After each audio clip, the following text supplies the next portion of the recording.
Okay, hey everyone, I'm Jono from Seneca, and today I'm going to be talking you through the reactions of metals with alkalis for GCSE Chemistry.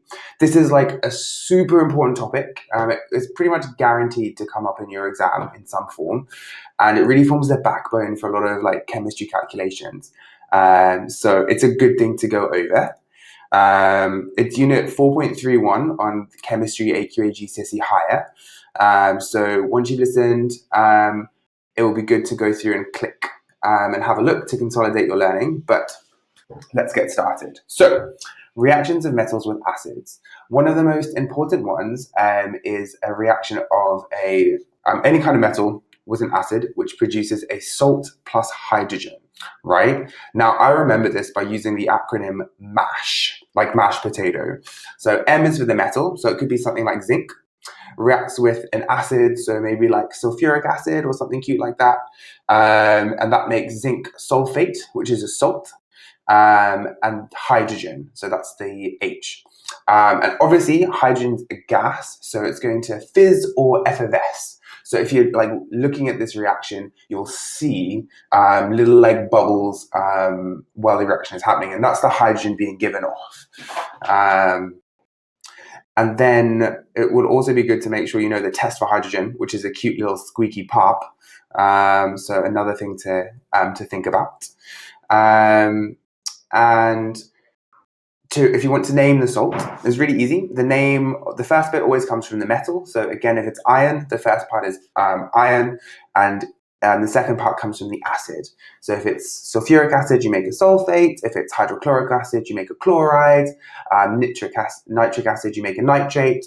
Carbonic acid, you make a carbonate, that kind of stuff. The last one is a little bit tricky, but those are the key ones to know. So let's do another example. If we have magnesium reacted with hydrochloric acid, what are we going to make? So like I said, we take the metal, so that's magnesium, and then we take the acid, so hydrochloric acid, that gives us a chloride. Now, if we think back to our acronym of MASH, we're also going to produce the H, that's hydrogen. So if we are producing magnesium chloride and hydrogen, the metal we must begin with is magnesium. Okay, so just to consolidate what we've had, if we have something like iron and we react it with sulfuric acid, we make an iron sulfate, and we're going to make a gas, and that gas is going to be hydrogen.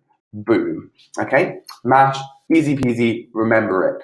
And sometimes the question might say something like, oh, a metal reacts with an unknown substance and a gas is given off. That's probably testing that you know that it's going to be MASH, because that's going to like effervesce. There's another one that's going to give off gas, which we'll come to a little bit later. I hope I have your curiosity piqued. Another reaction we need to know about, these are redox reactions. Redox, reduction and oxidation. The thing you need to remember with redox is oil rig. You've probably heard it to death, but it's super important, so make sure you remember it. Oil rig stands for oxidation is loss and reduction is gain of electrons.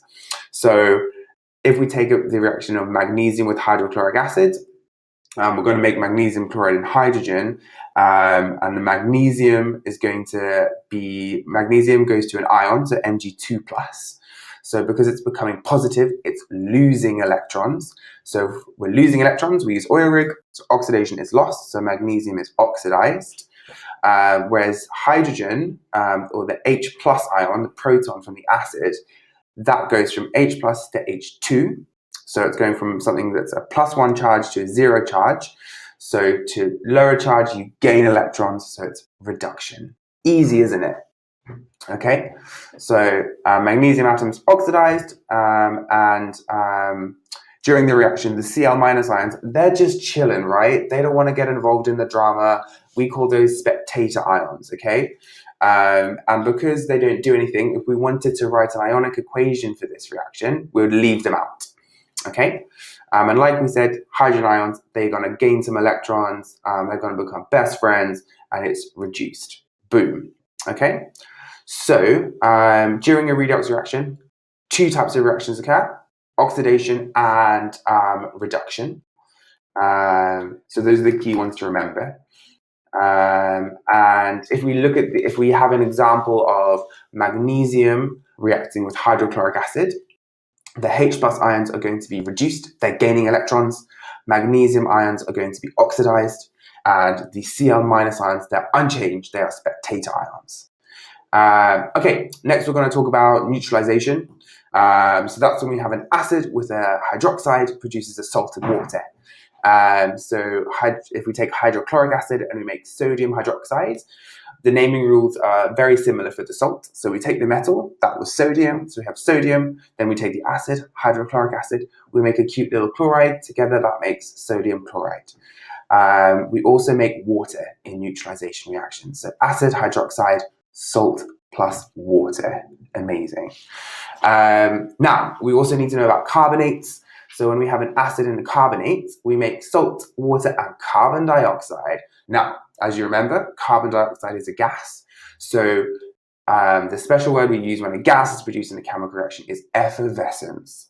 So hydrochloric acid, if we react it with calcium carbonate, we produce our salt, calcium chloride, water, and carbon dioxide. Now, carbon dioxide is going to effervesce. Does anyone remember the other type of reaction that gives off a gas and effervesces?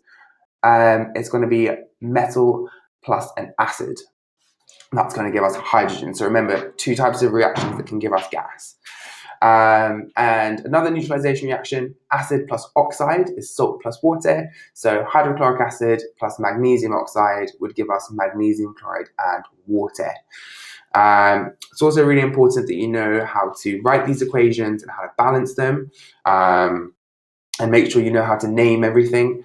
So if you know that a CO3 is going to be a carbonate, anything with an NO3 is a nitrate, it's really, really important to make sure you can name them. So remember, nitric acid is a nitrate, hydrochloric acid is a chloride, and sulfuric acid is a sulfate.